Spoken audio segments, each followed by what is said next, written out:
Murthy Sandvaditam Gaganasadrisham Tattvamasyadhilaksham Ekam Nityam Vimalamachalam Sarvadhi Sakshi Bhutam Bhavadhitam Trigunarahitam Sadgurum Tam Namami.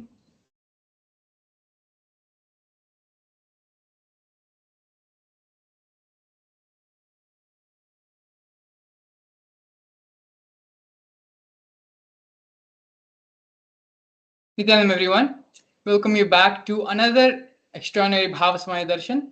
This time we are going to be having the Bhava Samadhi Darshan of the Supreme Pontiff of Hinduism himself, of Bhagavan Sri Nithyananda Paramashivam. So as we enter into today's program, we're going to be learning more and more about what exactly is Bhava Samadhi Darshan. And we have a very special program planned out today, entering into the star gate of Kailasa. We're going to be leading all of you step by step, first with the powerful cognitions, as well as the meditation process to directly help you raise your frequency and be in the same frequency as Kailasa. But before we enter into the program directly, I'd like to share with you news which has come out a couple of days back and which have continuously been going viral on social media as well. The first news is the recognition and the clarifications from Interpol and by a media publication department called the News Minute Media. The News Minute Media has acquired the letters from Interpol directly, stating and debunking all the false rumors and propaganda surrounding that the gossip which was being spread that there was an Interpol notice issued against the Supreme Pontiff of Hinduism. The post is there in the Supreme Pontiff of Hinduism's official Facebook page, and you can go and visit it for yourself, and all the references and the official letters from Interpol are listed there directly. So you can see and go and read for it yourself. We have it here being projected on the screen right now. Media reveals the truth about no Interpol notice against the Supreme Pontiff of Hinduism, Bhagavan Sri Nithyananda Paramashivam.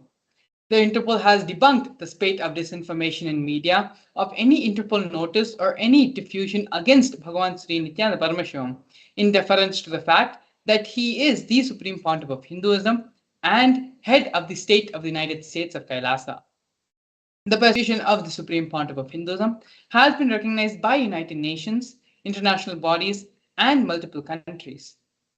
After baseless rumors spread about the Interpol notices being issued against the Supreme Pontiff of Hinduism, media like the News Minute have revealed the truth of no Interpol notice against the Supreme Pontiff of Hinduism, along with the clear evidence of letters directly from the Interpol on the same matter.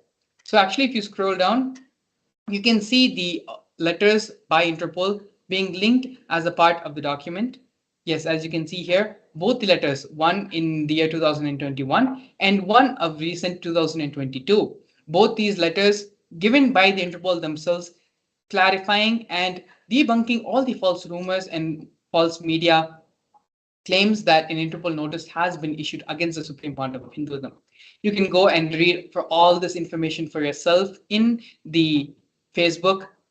This post is featured post, which means it will be at the very top of the Supreme Pontiff of Hinduism's Facebook page. You can go and read it there for yourself. The next exciting news which we have, which we want to share with all of you, and which has been going viral all over the social media, is a recognition by the United Nations. United Nations has published another report on the persecution of the Supreme Pontiff of Hinduism, Bhagavan Sri Nithyananda Paramashivam, on Kailasa's Gurukuls and Kailasa's children and women. The report on the special rapporteur on the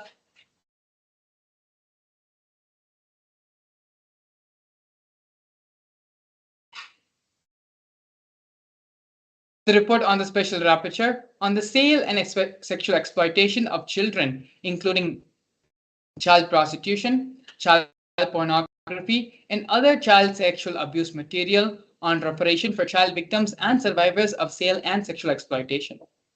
The weaponization of sexual violence targeting women and children, especially of minority traditions, is part of a more pervasive and systematic campaign targeting certain indigenous spiritual traditions, minority communities, and their leaders. One such indigenous community is the AIASMT. Yes, the from the official United Nations website, where these posts and the reports have been published of Kailasa and of the persecution which is being faced by Kailasa and the Supreme Pontiff of Hinduism. Yes, here you can see the report on the sexual rapture on the sale and sexual exploitation of children, including child prostitution, child pornography, and other child sexual abuse material on reparation for child victims and survivors of sale and sexual exploitation. So, apart from this, the other reports which were published on the United Nations were on the Supreme Pontiff of Hinduism and on Kailasa's Nithyananda Gurukul.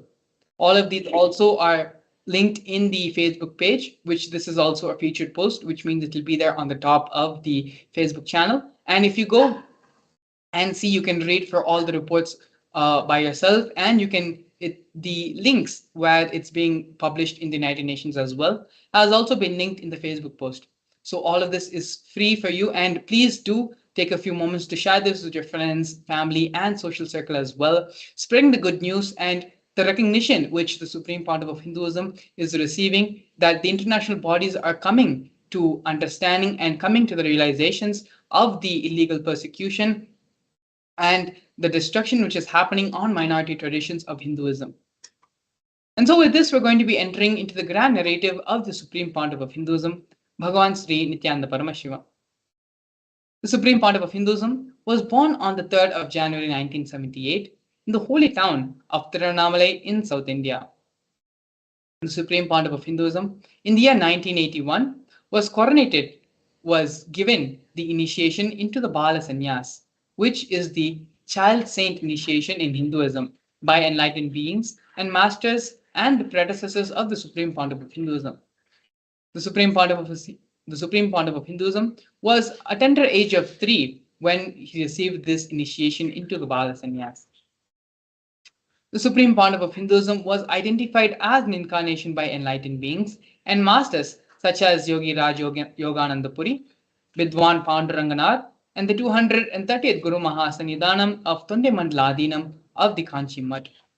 These are the various people who recognize the Supreme Pontiff of Hinduism as the incarnation of Paramashiva and trained the Supreme Pontiff of Hinduism from a young age to revive the Kailasa nation. At the age of 16, the Supreme Pontiff of Hinduism was coronated as the successor of Arunachala Sarvanyapitam by his Vedanta guru, Mata Vibhudananda Puri, also lovingly called as Mataji Kuppammal.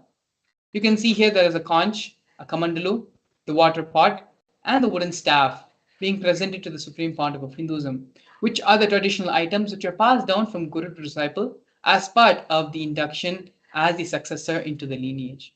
You can see here in the photographs the Supreme Pontiff of Hinduism standing with Mata Vibhudananda Puri, as well as the coronation photo of the Supreme Pontiff of Hinduism being inducted as the successor of Arunachala Sarvanyapitam. We are now going to be looking at the early days in the mission of the Nityananda Sangha and the early days of the revival of Kailasa. Here we have leftmost a black and white photo of the Supreme Pontiff of Hinduism at a very young age, building the first temple monastery complex of his guru, Mata Vibhudananda Puri, with his own bare hands, brick by brick, under the guidance of his gurus. Later in the years to come, in the year 2001, the Supreme Pontiff of Hinduism, after starting the public life, inaugurated and founded the first Adinam, the first temple monastery complex in Tiruchengodu, South India. This was a historic moment, and it happened on the 14th of April 2021. If you see on the photo, in the left-hand bottommost corner, the Supreme Pontiff of Hinduism, in his own handwriting, has annotated the event, the special occasion, the historic moment, and in his own handwriting, noted down the date as well as the happening of the day. A year later, on the 4th of November, when the Supreme Pontiff of Hinduism was 24 years of age, the Supreme Pontiff of Hinduism inaugurated established the Adi Kailasa Sarvingya Peetham, the headquarters in South India.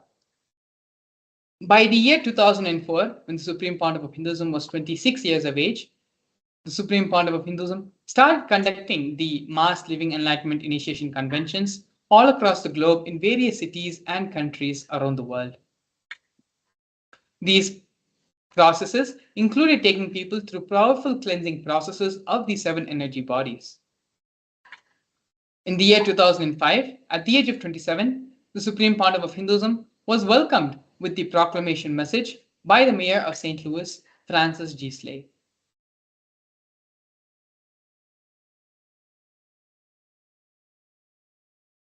Yes, here we can see more glimpses of the Supreme Pontiff of Hinduism conducting the mass living enlightenment conventions in various parts of the world.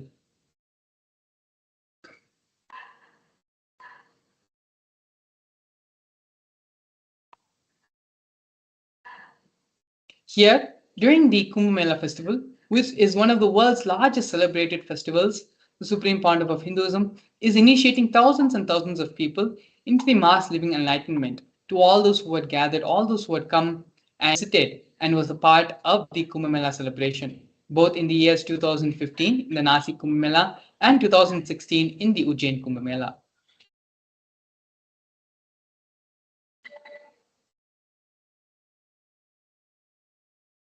Here we are looking at the various coronations received by the Supreme Pontiff of Hinduism. The first coronation the Supreme Pontiff of Hinduism received was at a very young age of 10, where the Supreme Pontiff of Hinduism was ordained as the 233rd Guru Mahasannidhanam of the Tonde Mandaladinam of Kanchi Kailasa Sarvingya Peetham. In the year 2004, on December 31st, Supreme Pontiff of Hinduism was coronated as the incumbent emperor of Suryavamshi Surangi Samrajya. In the following years, the Supreme Pontiff of Hinduism was coronated as the present 23rd Guru Mahasannidhanam of Dharma Mukti Swarga Paramadinam. In the year 2012, the Supreme Pontiff of Hinduism was coronated as the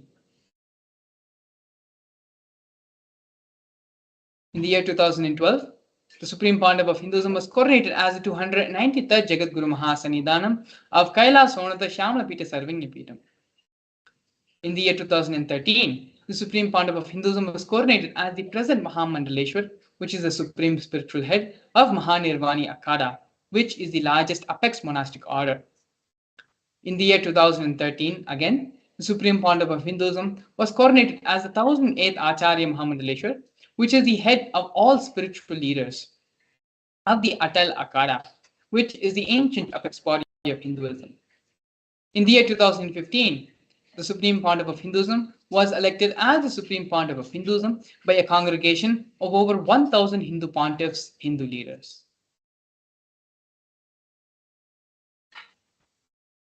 Here we're going to be understanding more about the United States of Kailasa. Kailasa is a macrocosmic ancient Hindu enlightenment nation whose vision is living enlightenment for all of humanity.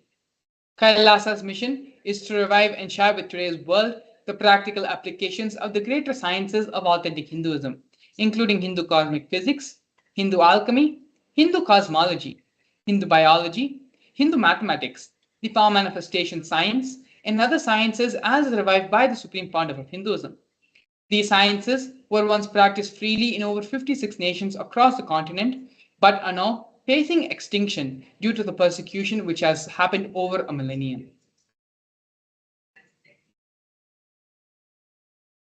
Here we're looking at the 108 Sri Kailasas Uniting Nations initiatives, which are to support a variety of humanitarian services, which collectively allows for the creation of an enlightened, peaceful, sustainable, equitable, resilient.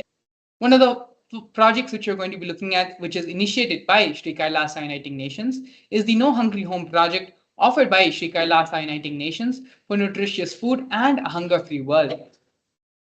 Over the past 27 years, Kailasa has served more than 1 billion meals.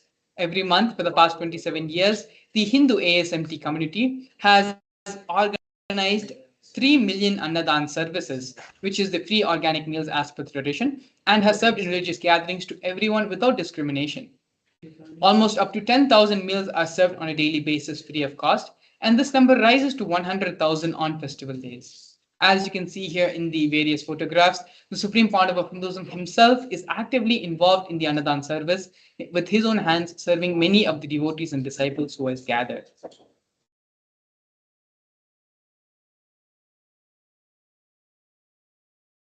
Here, we're looking at Kailasa's protective and preventive COVID care centers offered by Sri Kailasa Uniting Nations for affordable and holistic health care. During the pandemic, a global catastrophe in which everyone in this planet was affected and suffered from, it was only the Supreme Pontiff of Hinduism who provided a safe haven for the whole of humanity, for the public to come and reside in the monastery, in the Supreme Pontiff of Hinduism's own monastery. Swamiji converted the monastery complexes into a multi-layer quarantine facility free for all people, regardless of any differences in age, caste, creed, ethnicity, color, or socioeconomic status. Facilities like food, shelter, internet, and free medical care and services were provided for all residents for an indefinite amount of time. More than 30 million citizens followed Kailasa's 28-day spiritual regimen in the year 2020.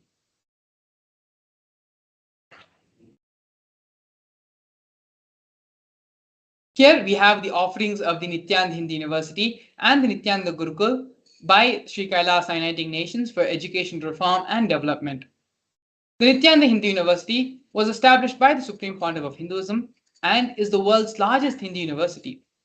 The Nithyananda Gurukul, which was inaugurated on the 2nd of October 2006, was inaugurated by the Supreme Pontiff of Hinduism, revival of the ancient Adi Shaivite Guru-disciple education system, which is an authentic knowledge transmission system based on the principles of enlightenment.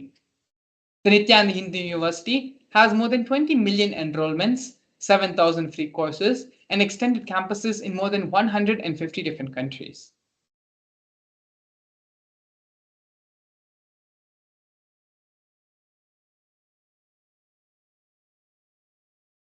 Here we have Sri Kailasa Uniting Nations for the protection of Hindu scriptures, offering the Nithyananda Jnanalaya project and the Hinduismpedia.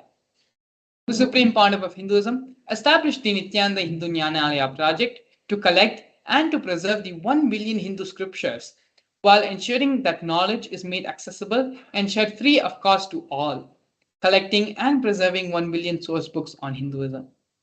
The Kailasa's Hinduismpedia project was established by the Supreme Pontiff of Hinduism. The Supreme Pontiff of Hinduism has collected 15 terabyte of digital books and rare manuscripts from all 19 Sarvanya Peetams, ancient mutts, and ashrams. More than 1 million pages on Hinduism, a collection of 22,000 digital books, 1,000 e-textbooks, and 100,000 articles on various topics of Hinduism.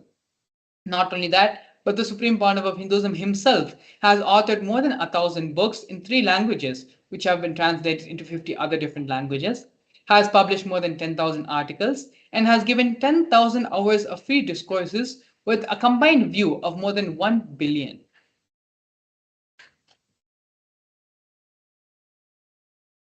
Here we can see Sri Kailasa Uniting Nations for Global Peace and Religious Harmony, offering the confluences for world peace. In the year 2009, the Supreme Pontiff of Hinduism organized a month-long peace walk covering 1,000 kilometers and 1,000 villages to bring together in harmony from all walks of life, to promote feeling connection and oneness among people. And during the walk, health camps were conducted in villages along its path. As you can see here, thousands and thousands has gathered for the religious peace walk.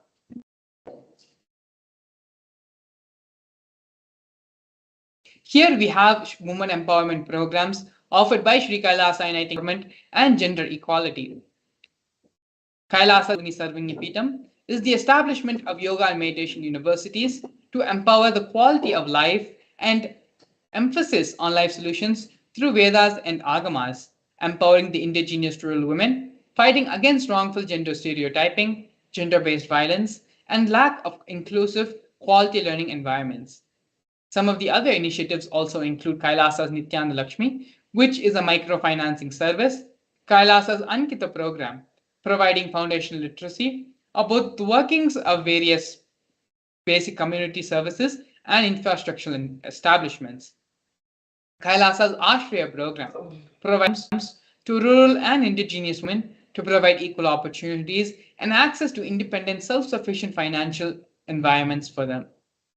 The Supreme Pontiff of Hinduism has revived the Vedic feminism in Kailasa, where more than 80% of the leadership positions are occupied by women.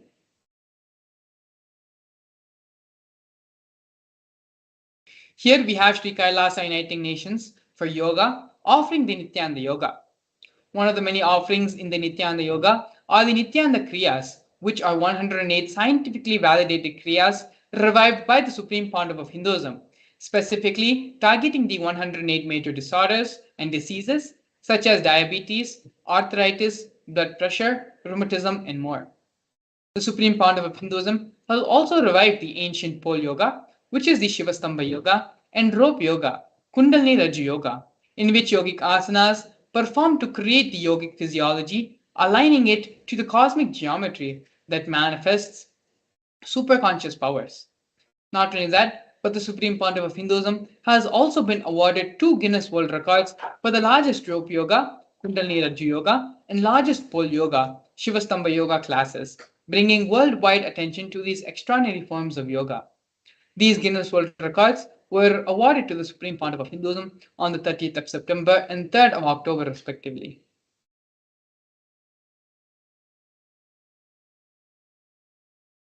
The Supreme Pontiff of Hinduism, despite being heavily persecuted continuously for over a decade, has in his unwavering intention, commitment, and action in building the only Hindu nation, the sovereign state of Sri Kailasa, to protect, revive, and preserve Hinduism, the most ancient, most peaceful, still living, and long lasting demonstrable system that shows the possibility of a peaceful coexistence amongst people.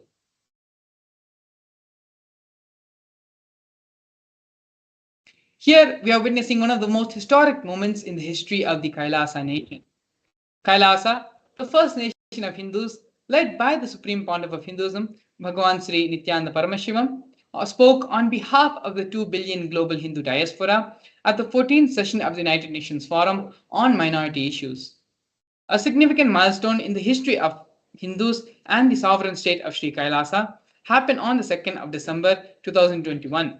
His Excellency, Sri Nithyananda, Ambassador Extraordinary and Plenipotentiary of Kailasa, represented the persecution of Hindus at the 14th session of the United Nations Forum on Minority Issues. The theme of the forum was conflict prevention and the protection of human rights of minorities. This was the first time the plight of persecuted Hindu minorities was represented in the United Nations. The ongoing, systematic, generational attacks on Hindu indigenous traditions were highlighted as a part of the meeting.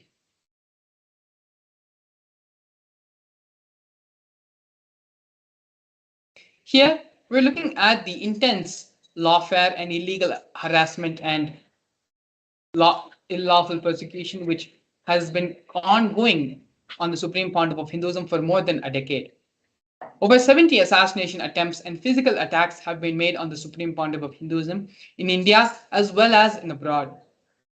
40 attacks on community members, destruction of monasteries and temples, over 60 incidences of attacks, molestation, and rape of women and women monks, intense lawfare through the 100 false legal cases being put on the Supreme Pontiff of Hinduism, intersectional persecution using the entire government mechanism, politically owned media, police, judiciary controlled by politicians, and inciting mob violence through social media.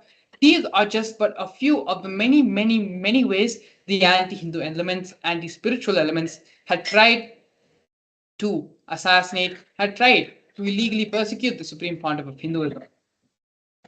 The Supreme Pontiff of Hinduism, unwavering and with his commitment and sacrifice for all of us, for all us Hindus, and for the rest of humanity as well, has built and created the Hindu nation, Kailasa, establishing a peaceful place where Hindus can live and practice authentic Hinduism.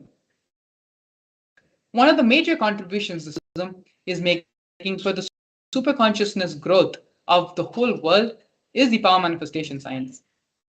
In this next segment, we're going to be looking at the power manifestation science, how power manifestation works, as well as the scriptural references of power manifestation, and a live demo where Here, during this program, in the next segment, we're going to be seeing a live demonstration of the powers of third eye, and specifically the power of consciousness over matter.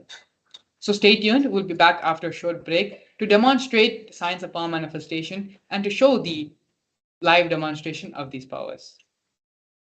A more intelligently connected world leads to a brighter future. An enlightened humanity leads to a better world. During the Paramashivam program, we help people to discover their superhuman possibilities and help them to find and achieve the true purpose of their birth by giving them the techniques, practices, and methodologies from the Vedagamas, the original source scriptures of Hinduism. The Supreme Pontiff of Hinduism is reviving the ancient original Vedas and Agamas in all its glory, in a user-friendly way for the modern mind. The Supreme Pontiff of Hinduism is transforming human beings into divine beings, reviving, initiating, and replicating the 463 powers from the Agamas revealed by Paramashiva. The Supreme Pontiff of Hinduism is not just giving solutions for every problem, but is making them irrelevant to their lives by transforming human beings into divine beings. Listen. Any argument presented by your mind, body, your present reality to establish you are not Paramashiva. You are not omniscient, omnipotent, omnipresent. Anything presented to prove you are not Paramashiva is illegitimate. Decide this. This is super determinism. Understand? Anything you declare as illegitimate will lose power over you, will die in few days, few minutes, maybe in few weeks, whatever few days it takes. It will not have power over you.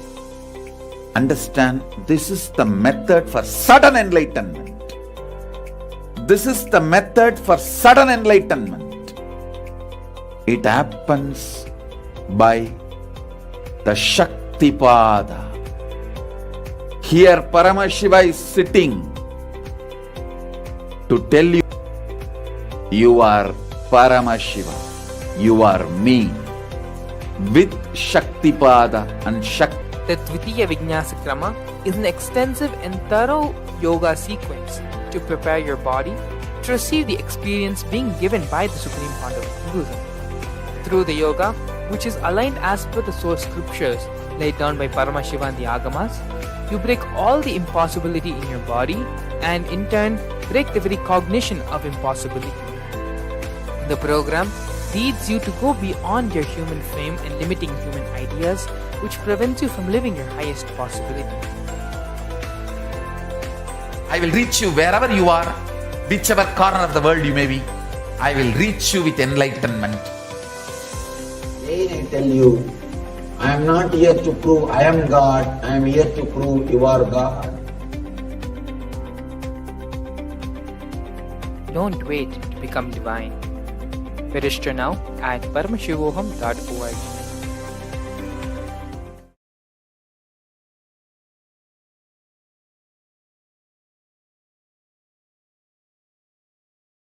Nithyanandam to all the viewers watching us live on our social media platforms to this very powerful and beautiful session on the power manifestation science.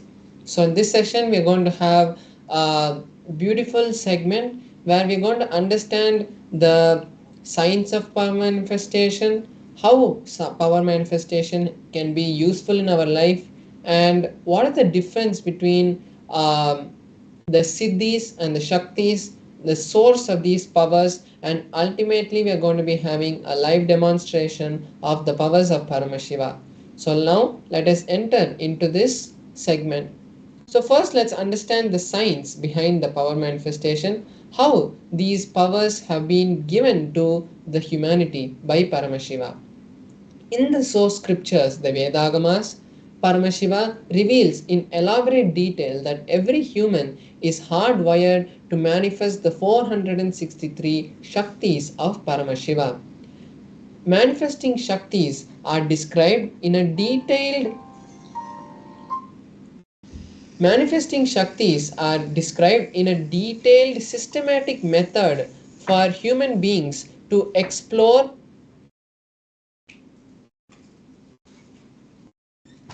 the various possibilities have been given to us by Paramashiva.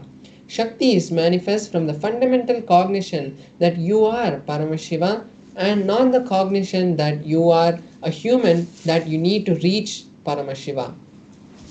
So now we are going to be seeing the difference between the Shaktis and the Siddhis.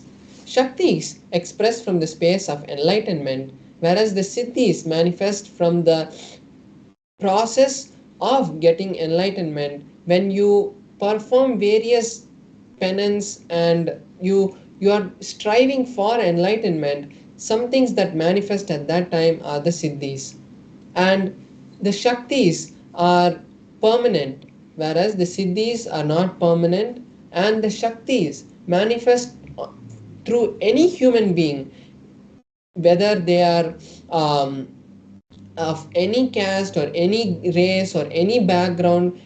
After the initiation of the enlightened master or the incarnation, any human can manifest Shaktis, whereas the Siddhis can only be manifested after lots of penance, and it diverts us from the path of enlightenment.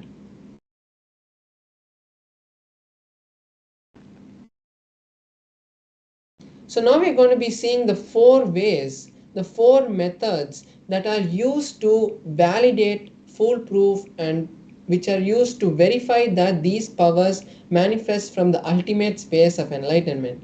So there is the Shastra Pramana, which is the source scriptures, the revelations from Paramashiva directly, like the Vedas and the Agamas, and any other scriptures that have been revealed directly by Paramashiva, like the Vijnana Bhairava Tantra, Guru Gita, and all of these scriptures which have been directly revealed by Paramashiva are the Vedagamas, are the source scriptures.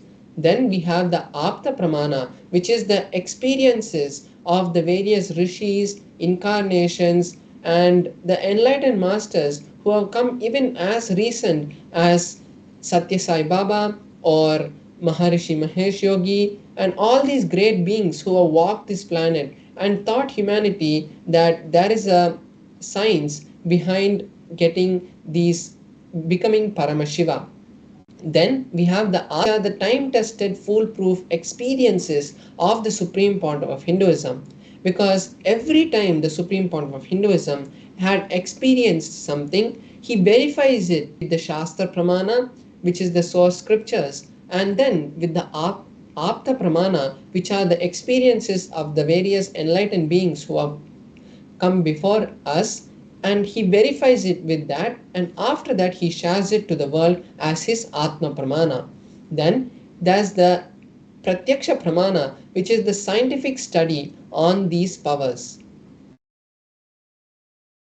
So now we are going to be seeing who's the source and from where do these Shaktis manifest. These Shaktis manifest from the source of Paramashiva.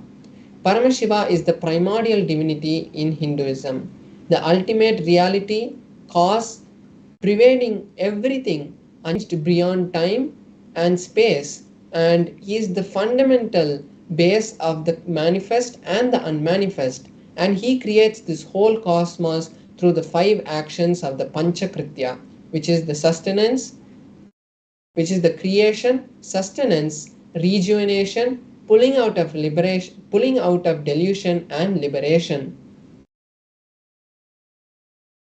Next is the ultimate truth about the Shaktis, which is when a powerful cognition is understood and which is settled inside us, that time it manifests through any human as the Shaktis. Now we are going to be seeing this detailed references for each of the Pramanas. So first the Shastra Pramana, for the power of the third eye, which is from the Vijnana Bhairava Tantra. The third eye is not just a third eye which we use to read through the blindfold, but the third eye is the center of the will, and it is the center where Paramashiva revives and creates this whole reality for us. And the Bhairava Tantra, the 34th Sutra.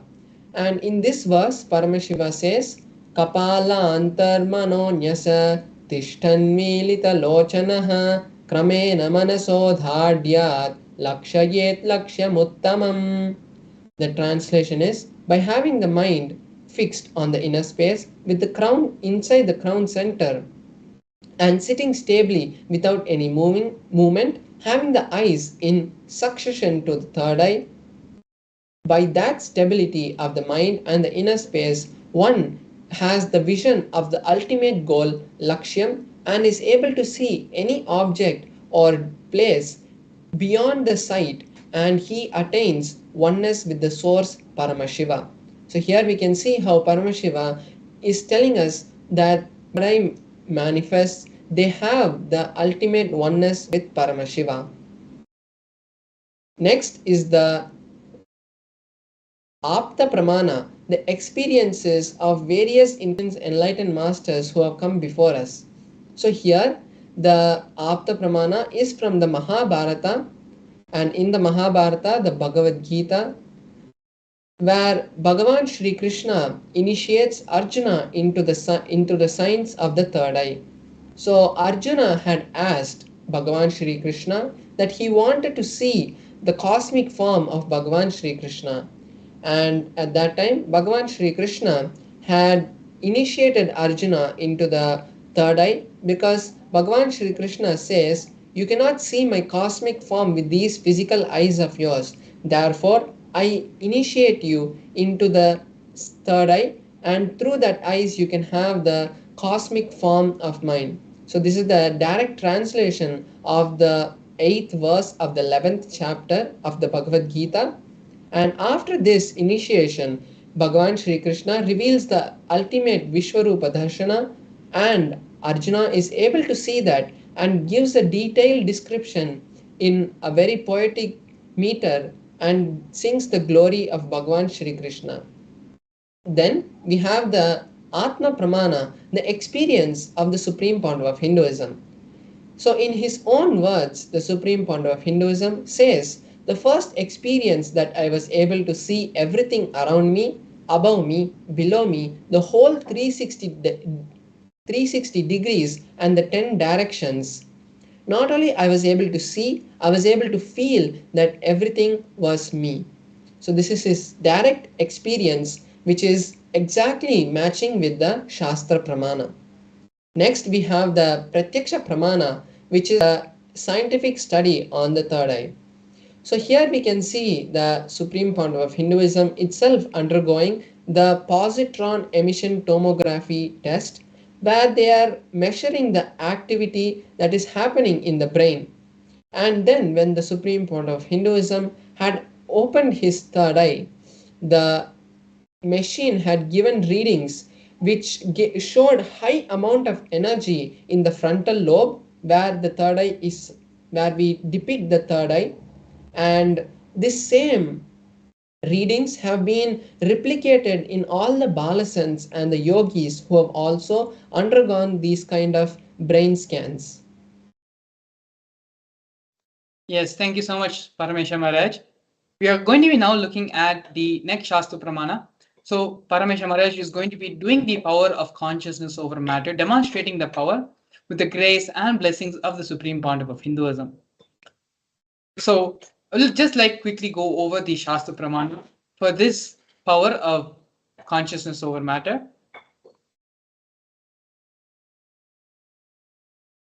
Kvachid vastuni vinyasya shaineerdrishtam nivartayet tajnanam chinta sahitam devi shunyalayo bhavet.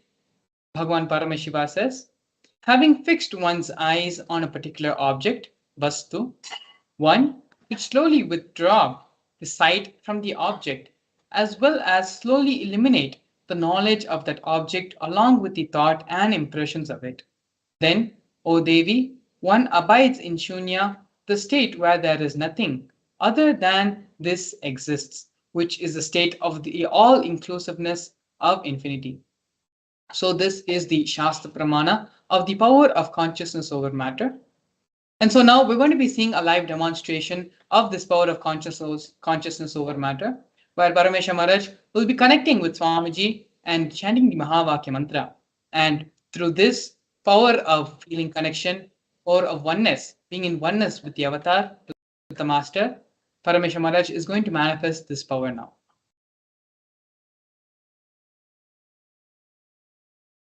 Yes, so now we can see the Atma Linga, which we are going to be using to manifest the power of consciousness over matter.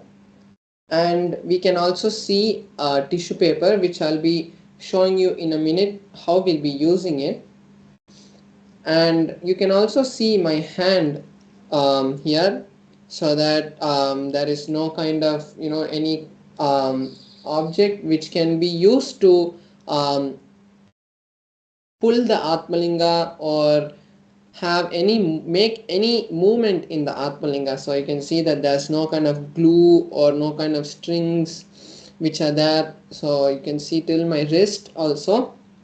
And now I'm going to be placing the Atmalinga on my hand.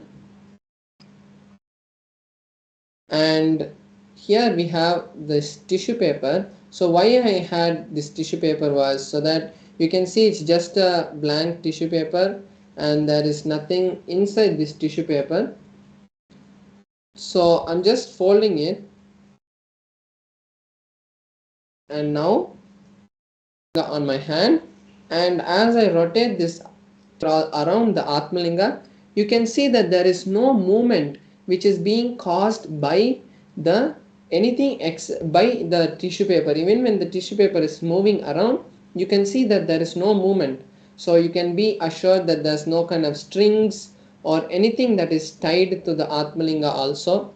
So now I'll be chanting the Mahavakya, and even when the manifestation is happening, I'll be again showing to you that there is nothing which is tied next to the Atmalinga.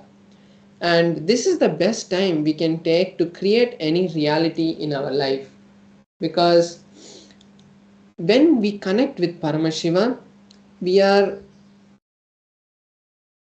creating the space for Paramashiva to flow through us.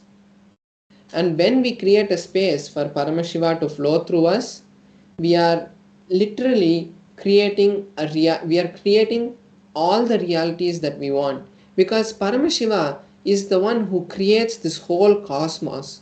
And when we are in oneness with him, automatically he starts flowing through us and the creation manifests.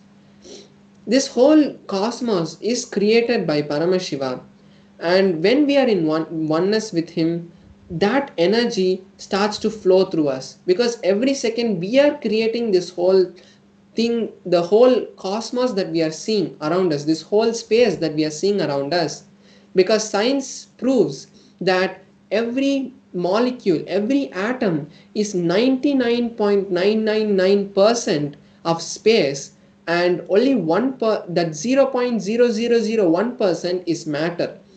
So to create this whole surroundings that we see, it is the direct flow of Paramashiva. But because we are put in delusion, we put our own self in delusion, we start to believe that this whole thing is a hard existence. So when we allow Paramashiva to flow through us, we can really allow that energy which flows through us continuously to be focused on the goals that we want to create, because those goals become Paramashiva's goals and Shiva's Sankalpam becomes Mama Sankalpam. So from that same space, we can now enter into the manifestation. You can also manifest the same power with me. I will be entangling with you, and when you manifest with the initiated disciples of Paramashiva, automatically we are creating a space for the direct flow of Paramashiva to happen. So now I'll be chanting the Mahavakya, and all the viewers can also join along with me, and let's enter into the manifestation. Om Nithyananda Paramashivoham. Om Nithyananda Paramashivoham. Om Nithyananda Paramashivoham. Om Nithyananda Paramashivoham. Om Nithyananda Paramashivoham. Om Nithyananda Paramashivoham. Om Nithyananda Paramashivoham.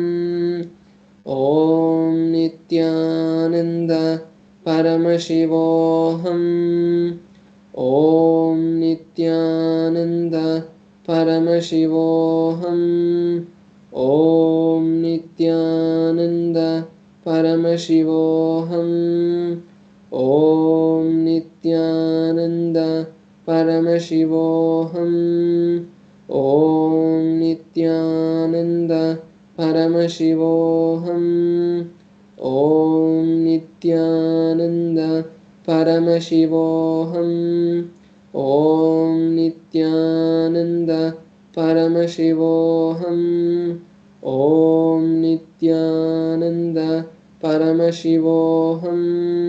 Om Nithyananda Paramashivoham.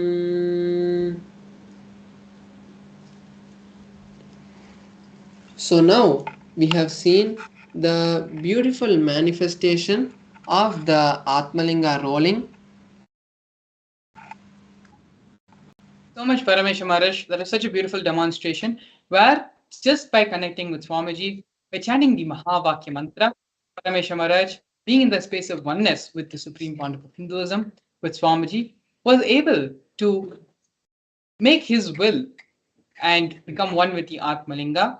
And the decision of his will, he was able to align it to the decision to the Atmalinga and manifest the will, manifest the power of consciousness over matter. These are just one of the many powers listed in the Vedagamas. Paramashiva lists a total of 463 powers, which is possible by any individual. It is just the simple integrity with the master. That is the beauty of Paramashiva's Shaktis. It is only the integrity which we have with Swamiji, which we have with the Avatar, which we have with Paramashiva, which is enough to manifest these powers. And like how Paramesha Maharaj had earlier shared in the program, when we were giving the introduction about the power manifestation science, Shaktis only lead you further and further towards you realizing your space of oneness, you becoming one with the cosmos, becoming one with Paramashiva. And what better way to understand and be in the space of oneness with Swamiji than today, when we're going to be having the direct darshan, the Bhava Samadhi darshan of the Supreme Pontiff of Hinduism, Bhava Samadhi of Bhagavan Sri Nithyananda Paramashivam. And so, as we enter into the next part of the segment, we're going to be learning about the advent of the Supreme Pontiff of Hinduism, advent of the Avatar on this planet, how Swamiji happened, the story and Leela of that. After that, it's going to be followed by a simple meditation process to allow us, to help us and raise our frequency to that of Swamiji and open ourselves up so that we can have the full benefit of the Bhava Samadhi Darshan. As we enter into this video, we request all the viewers, all our participants to sit straight, have your head, neck, and spine in a straight line. Move from the space of hearing to listening. When we hear, we are not in listening. It is only in the space of listening our being opens up, and whatever we cognize, whatever input is given to us at that moment becomes part of our being. It becomes part of our cognition. And so now, as we enter into the satsang, let us all move from the space of hearing to listening so that we can imbibe completely. Please take a few minutes if you need to close the door, get rid of all other distractions, and just sit in the deep space of listening with restful awareness as we enter into the satsang.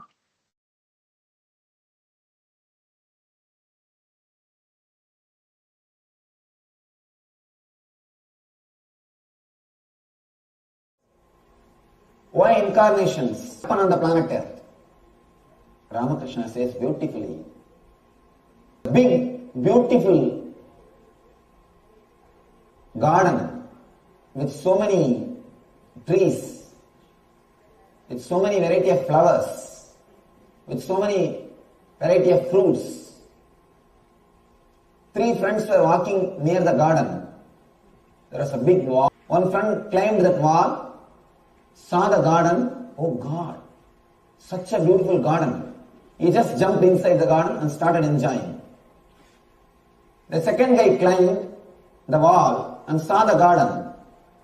He felt so beautiful, but he had a little bit of courtesy. He turned and said, "My dear friend," the friend who is below, he said, "My dear friend, there is a beautiful garden, come, I am going." He jumped and started enjoying the garden. The third guy, he climbed the wall. He saw the beautiful garden and he saw his two friends enjoying, and he understood the joy and the bliss which they are enjoying. Then he decided, no, I will go down and tell all my people there is such a beautiful garden, and I will bring them all, make them enjoy this garden. The man who comes down is incarnation. The man who descends from the divine is incarnation. The person who comes back to the planet Earth to tell you about the divinity, to make you realize what he experienced, he is called incarnation. Scientist is a person who creates a formula to understand the things of the outer world. For example, Newton saw something happening in his garden. He saw the apple falling from a tree. Suddenly some understanding came to him. He understood something. Why this is falling? What is happening? Why it should not go up? Why it is coming down? He started thinking. Some understanding happened to him. The glimpse of truth happened to him at that moment. Immediately, he analyzed, created a formula so that everybody can understand what is happening when things fall. Theory of gravity. He created a formula. Scientist is a person who creates formula for the outward things, for the things of the outer world. Same way, mystic, spiritual mystic, enlightened person is a person, master is a person who creates the formula to reproduce the inner world experiences. Scientist creates a formula to reproduce the outward experience, the outer world experience. Master is a person who creates a formula to reproduce the experiences of the inner world. Meditation techniques are the formulas. Incarnation is a person who can directly give the experience without even using the formula. All these great incarnations are coming down to the planet Earth to give the spiritual experience, to make people realize that they are divine, to make people experience they are God, to tell the people the other side is beautiful, there is a very big garden, come let's go and enjoy. Incarnation is a person who has come down, descended to teach divinity to the world. The Magara, crocodile, fish, all these jivas, they lay the egg, the banks of the river, close it with mud, just by the constant remembrance hatches the egg. Please understand. The Brahmi, bee, makes swarm into bee by the sound, teachings. The hen makes the egg into chicken by the physical presence, touch, initiation. Keeping in the breathing space and initiation, the physical touch.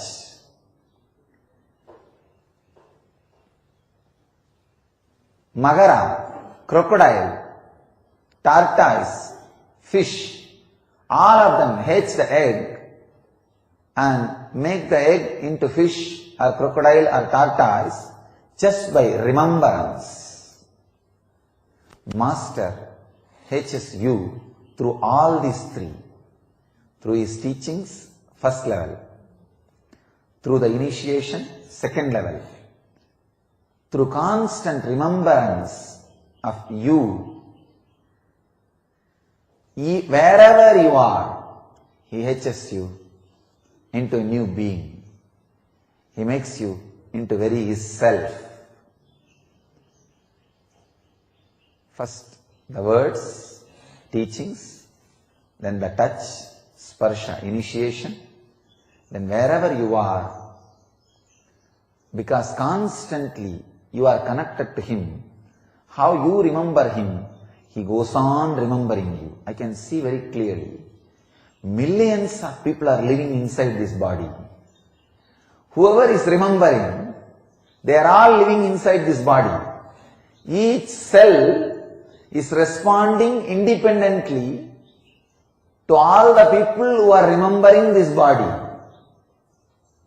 That is why the enlightened beings, the incarnations, will be available in the form of Divya Sarira even after they leave the body.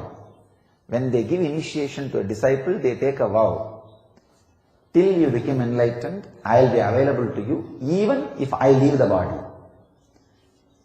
That is why when the masters leave the body, their Divya Sarira will be available in Aksharadama, means the imperishable space. Aksharadama is the gateway of Kshara and Akshara, perishable and non-perishable. It is the gateway of form and formlessness. It is the gateway of water is formless, ice is form. So where both of them are touching, that is the space called Aksharadama, Ambala. All enlightened beings, all incarnations, till all their disciples achieve enlightenment, reside in Aksharadama, in the form of Divya Sarira. Their Divya Sarira is available. And I will reveal 3 important words and the truths. First word, natural selection. Second word, artificial selection. Third word, conscious selection. Let me expand on this truth. In the evolution of life, fish becoming tortoise is conscious selection in the DNA mutation process. Listen carefully. In the DNA mutation process, consciousness goes through a natural selection process.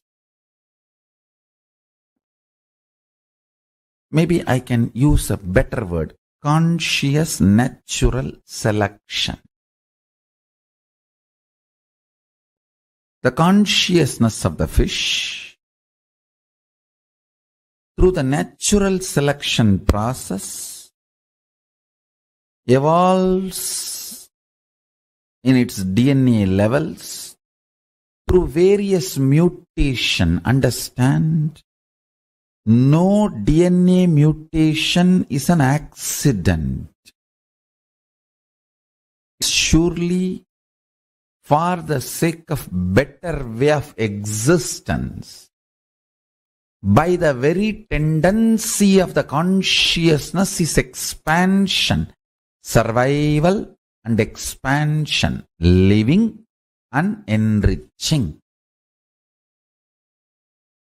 The very DNA's programming is integrity, authenticity, responsibility, enriching.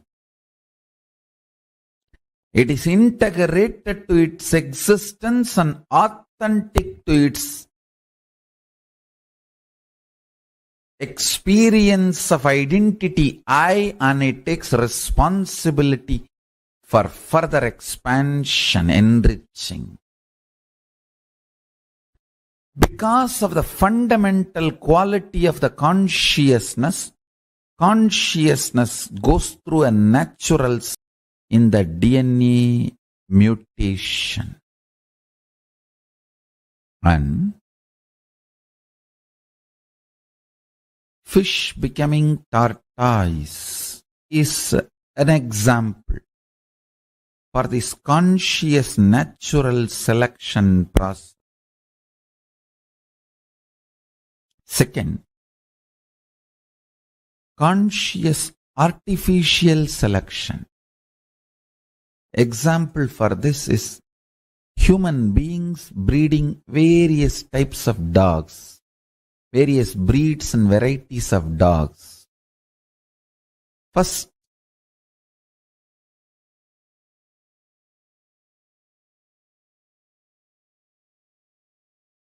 you understand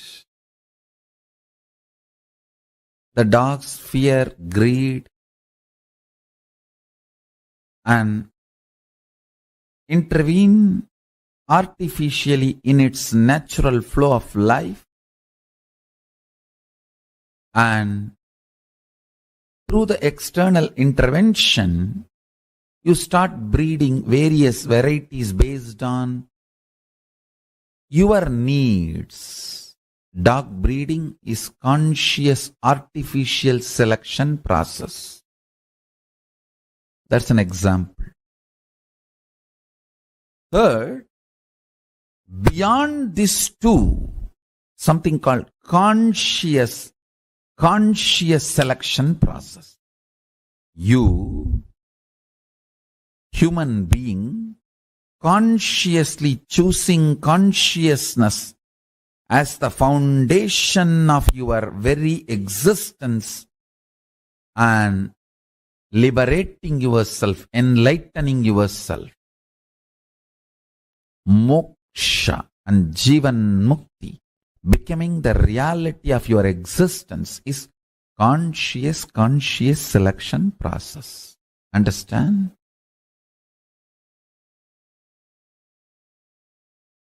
For this process, an incarnation happens.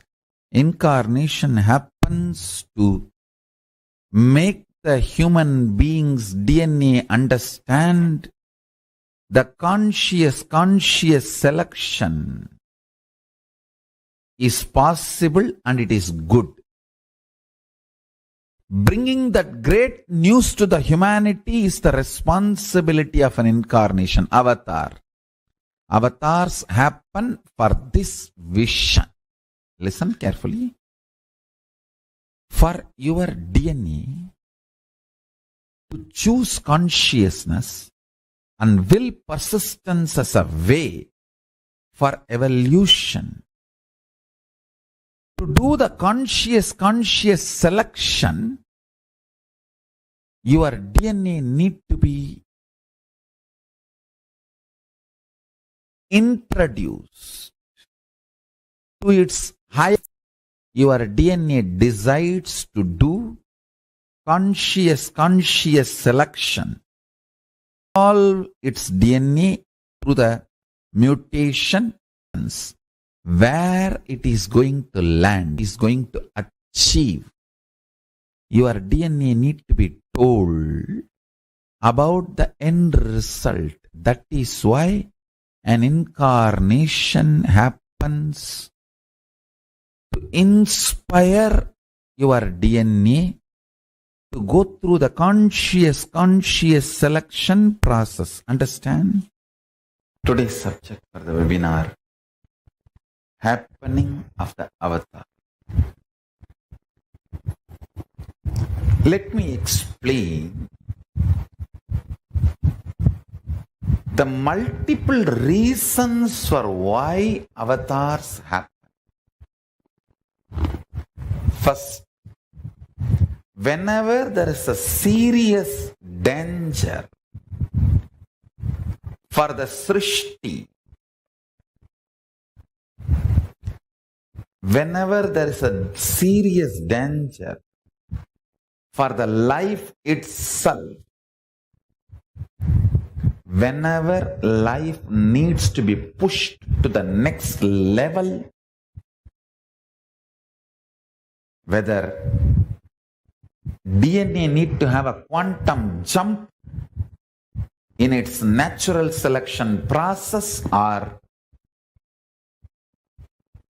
conscious breakthrough need to happen. For example, in the natural selection of DNA process, fish evolves as tortoise, tortoise evolves as pig, pig evolves as man, animal, Narasimha. Then you need superconscious intervention to push the natural selection process of DNA to have a quantum jump. See, from man, animal, jump to an animal, listen carefully. From man, animal, jumping to an animal without consciousness is easy. It may have the form of a man, but it will not be completely carrying the consciousness of a man. So, from man, animal, if the jump has to happen to man, human being, not just DNA need to evolve through its natural selection process, conscious intervention is required. That is why when Vishnu comes as a man animal, Narasimha, and pushes the natural selection process of DNA to the next level, Paramashiva comes as Sarabeshwara and pushes the conscious intervention and takes the whole thing to the next level, human being.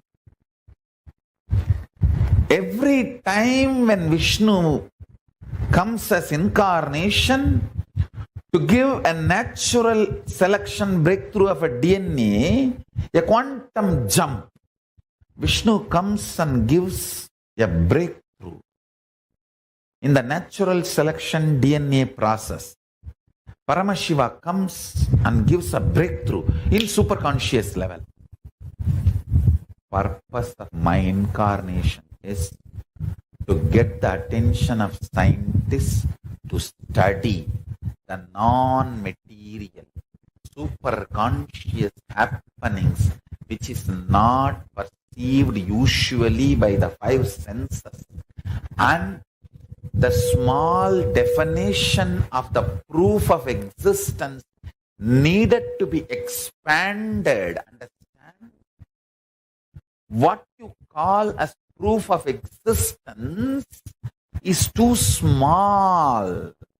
The definition of proof of existence is too small. Scientific community need to expand the definition of the proof of existence, one, and should start studying non-material phenomena and happening, superconscious happenings and phenomena, attracting the attention of the scientific community to that phase of non-material phenomena and happening, superconscious phenomena and happening is the purpose of my happening. Understand? Paramashiva will do it. He is doing it and he will do it. If science puts little time and energy and attention to study the non-material happenings and phenomena, superconscious happenings and phenomena, I tell you, we will have the growth in next 1 decade, 10 years, which we have not achieved in last 2000 years of existence. If we put little attention in this direction of non-material existence and phenomena, superconscious existence and phenomena, we can easily understand the whole Hindu literatures, Itikasa, all the Hindu traditional source scriptures of Shruti Smriti, its recordings of history, recordings of cosmological discoveries, recordings of amazing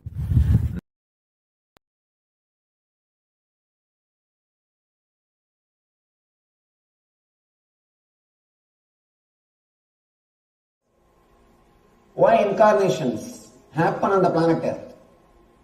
Ramakrishna says beautifully, there is a big, beautiful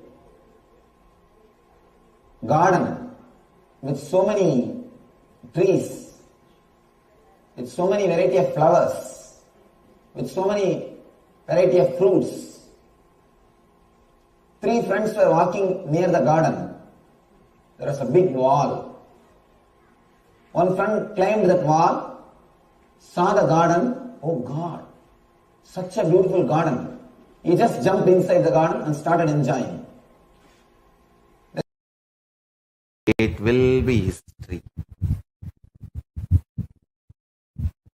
I will make sure the scientific community's attention is drawn to study non-material phenomena and happenings. And I will make sure science expands its definition of proof of existence from the mediocre definition which we are having. Anything can be perceived by the 5 senses commonly. Understand? This scale of proof of this scale called proof, this scale used as a proof for any existence itself is mediocre. This scale needs to be upgraded to the reality, and scientific community should start studying the phenomena and happenings of the reality, superconsciousness. Then, whatever I am revealing, you will understand very scientifically, and science will catch up with whatever is revealed in Hindu source books, Shastra Pramanas, Shruti and Smriti. At least let few thousand kids learn this power manifestation science, and not only they manifesting, I will train them to initiate others manifesting.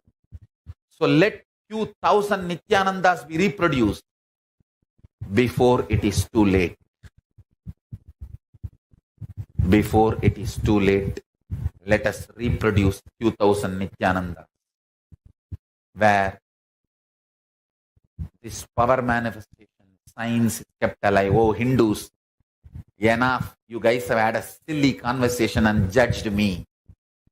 I am not attacked because of my so-called right wrong, keeping this science of enlightenment of Hinduism alive.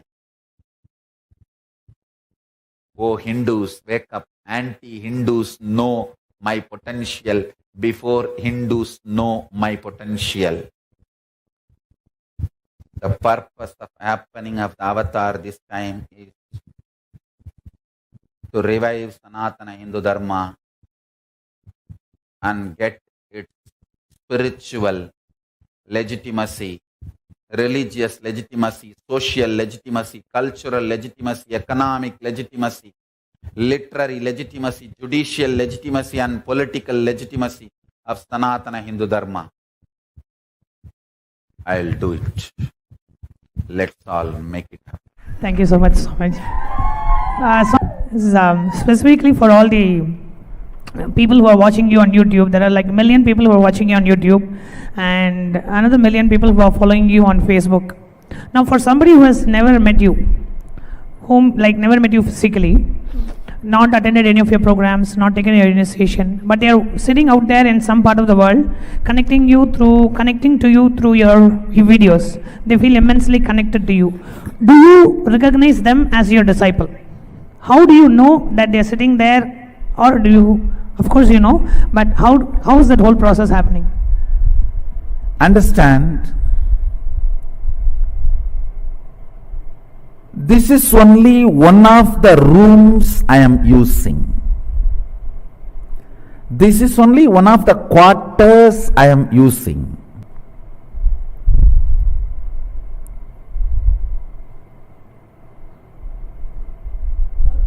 Just like Bangalore Adhinam as one of my quarters and many other Adhinams as my quarters, as on now I am using only Bangalore Adhinam quarters, does not mean that is only mine.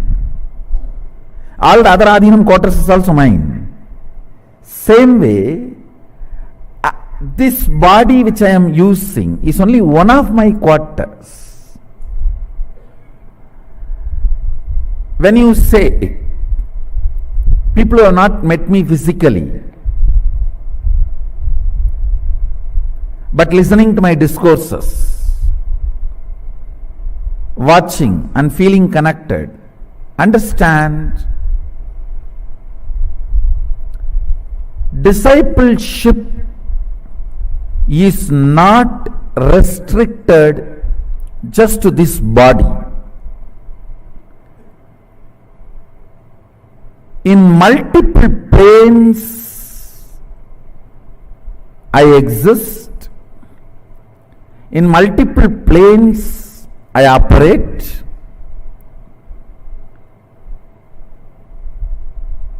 Each one, the way they are connected, the same way they get the response.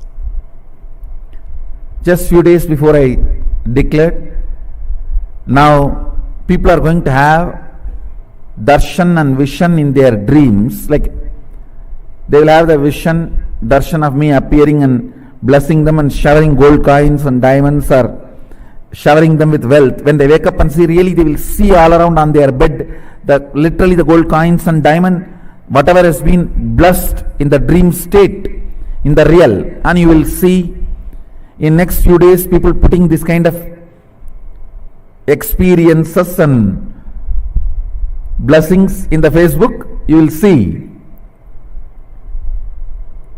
these happenings, the mystery, the mystical happenings are all not restricted only to this body. I should say that this is one of the body I am using. To relate with all of them, there are some more bodies which are being used, and I should say that there is an automatic 911. Whoever calls from wherever, they get the response, and it is not necessary all that information should be known to this body and mind, but whenever needed, this body and mind gets those informations.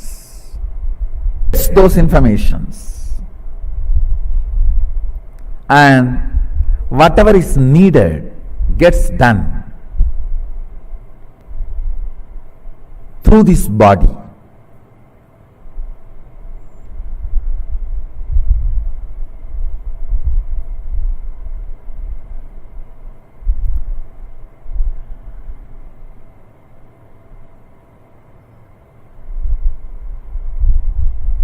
It is such a intense subject.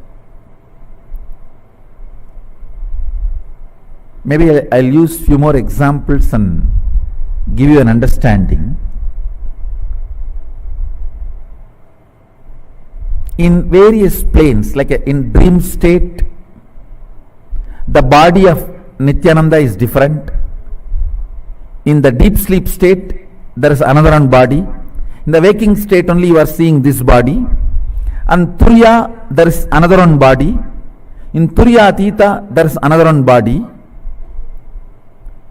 In all those states, the bodies which are being used, they all respond automatically from the calls received in those planes. So this body is only one of the centers I am using. That is why when people call, pray, automatically they get the response. When it is brought to me, I download what has happened during that time and give them extra information, that's all. But I myself, this body and mind does not necessarily need to be involved during the prayer or the answer. Action and response happens without even this body and mind knowing or getting involved. So wherever you are, understand, and you are calling this form, this name, feeling connected, immediately Sadashiva responds. Understand, this form and the name is the gift to the universe by Sadashiva. I am also enjoying it like you are all enjoying it.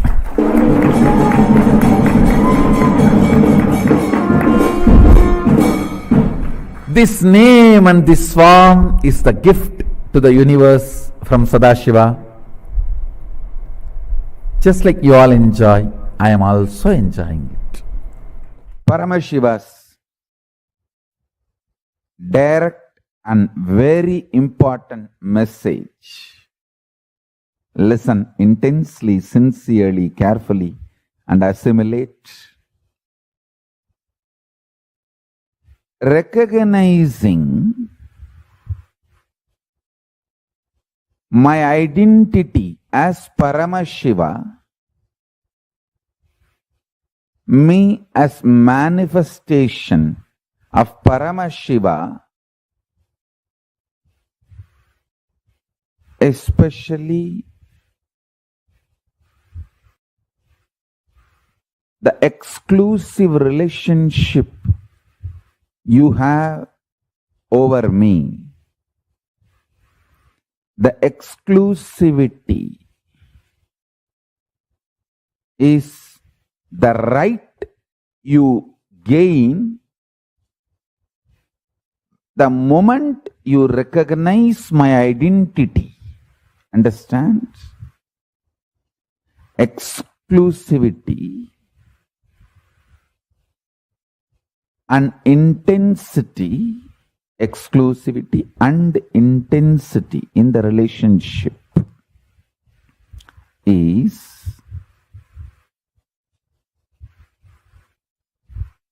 the right you gain the moment you recognize, the moment you cognize my identity as Paramashiva. Understand?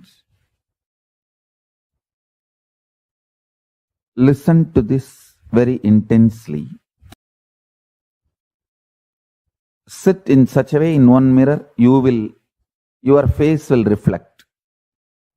In another mirror, this world, naturally the world only will reflect. Maybe you can sit next to the window, keeping the mirror, showing the sky. Listen. In reality, both mirrors are mirroring two different dimension, face of you. How much you feel you are your body, how much that is true, more than that you are cosmos is true. You are part of this cosmos. You are verily, if I have to make more proper statement, you are verily the core and source of this cosmos consciousness. See, just like Paramashiva has 25 faces, you experiencing your body as you is one face of you. You experiencing your mind, emotions as you is one face of you. You experiencing your deep sleep state is one face of you. You knowing this whole cosmos is you is one face of you. Understand, if you recognize my identity as Paramashiva, you will recognize your identity as Paramashiva. If you recognize your identity as Paramashiva, one of the face of you is Paramashiva, you will simply recognize, I am Paramashiva. In these two, any one happens, you won the game. Life is all about that. That's all. Life is too simple. It's all about living after recognizing your identity as Paramashiva or my identity as Paramashiva. That's it. I tell you. When I recognized Arunagiri Yogeshwara, my guru's identity as Paramashiva, I said, Shivaya Namaha. When I recognized my identity as Paramashiva, I just said, Shivoham. Understand? Living either as Shivaya Namaha or Shivoham. Both are okay, but this is life. Life is too simple. Understand, recognizing my identity as Paramashiva is literally living enlightenment, conclusion, completion of your fulfillment. You achieve fulfillment, you start living fulfillment, enlightenment, the moment you recognize my identity. Understand? When you recognize my identity, you recognize your Ishwaratva. The Ishwaratva starts oozing out of you. when you recognize the Ishwaratva oozing out of me. But the good news is, anyone recognizes my identity is going to just walk around as superconscious mutants. I tell you, the best lifestyle is conscious communities, Kailasas. See, you don't have to give up the comfort of your home and your personal space, privacy of your home, but create conscious communities, e-Kailasas. Like have your own home, but gather once in a while for doing yoga together, puja together. You don't even need to gather physically. In Zoom, online, e-Kailasas. Just gather and do yoga, do Vakyart Sadas, do puja together, do power manifestation. That's all. This is the best lifestyle. Just liberate more and more people from conscious slavery. Abolish conscious slavery. Recognize my identity deeper and deeper and deeper. As Paramashiva, you will recognize your identity deeper and deeper and deeper as Paramashiva, and you will experience the exclusive relationship we both have. That's all is the essence of enlightenment. You will just manifest the state, space, powers, being, superconsciousness. Kailasa.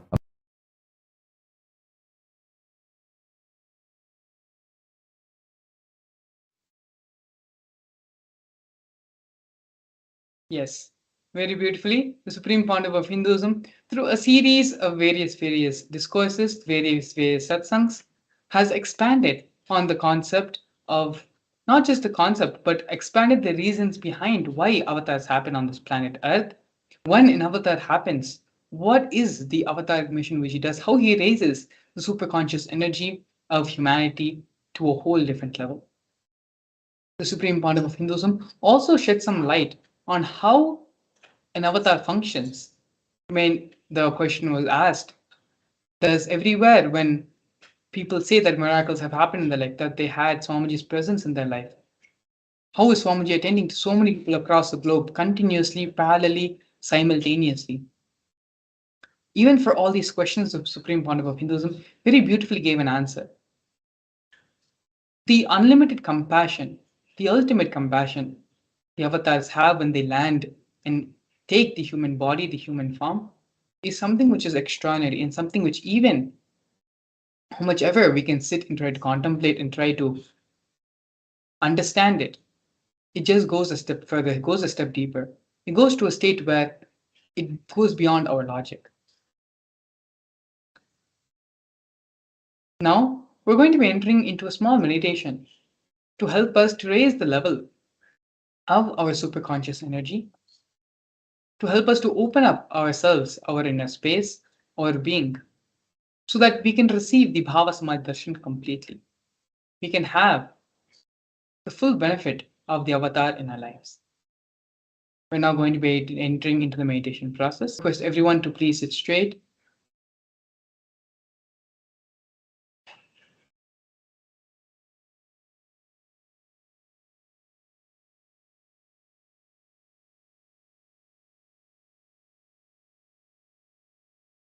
This meditation will be a guided meditation.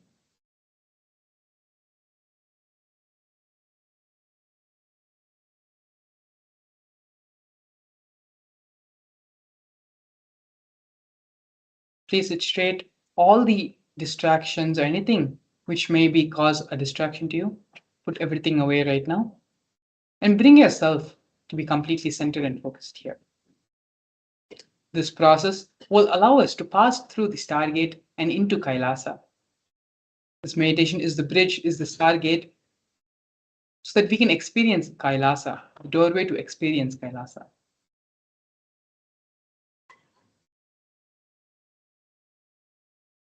Take a few minutes. If you need to use the bathroom, go use the bathroom, come back, settle down. Settle down. Doing this meditation sincerely and deeply will allow the full benefit of having the avatar in our lives to happen in us.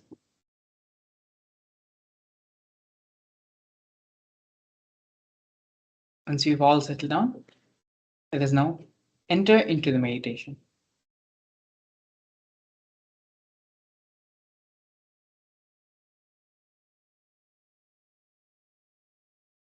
Now, whoever has recognized or decided to recognize my identity as Paramashiva, actually, even if you consciously decide, I am deciding, I am going to recognize Swamiji's identity as Paramashiva, even that is enough. Even if you decided, sit. Now, I'll open the stargate, portal for Kailasa. Listen. Sit unclutched. I'll simply move you to Kailasa in Nirvikalpa Samadhi. You consciously decide to unclutch as much as you can. I'll do the rest of the job. You consciously unclutching is just putting the seat belt. Put your seat belt, relax. I'll fly you to Kailasa.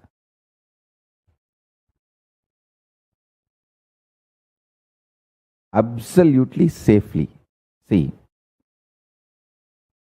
Paramashiva sits in Nirvikalpa Samadhi in Kailasa. Parandama sits in Badrigashram. In India, there is a place called Badrinath Temple, Badrigashram. Parandama, Vishnu sits in Samadhi, Nirvikalpa Samadhi in Badrigashram. Brahma sits in Nirvikalpa Samadhi in Pushkar.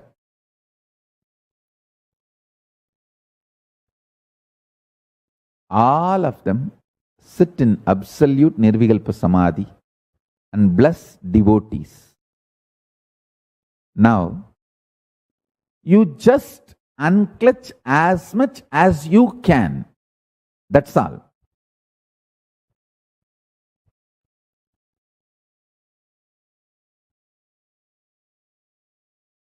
I'll connect with you, lift you to Nirvikalpa Samadhi and give you the experience of Kailasa. Understand? In Shivaya Nama, you establish your relationship with the Shiva as surrendering, like duality, Dvaita. Establish your identity, your relationship with Shiva in Advaita, oneness. I am Shiva. Now, you don't even need to establish your identity as surrendering or oneness. Dvaita or Advaita. Only He is there.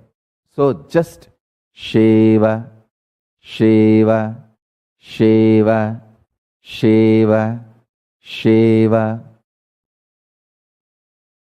If you consciously decide to recognize my identity as Paramashiva, that's enough.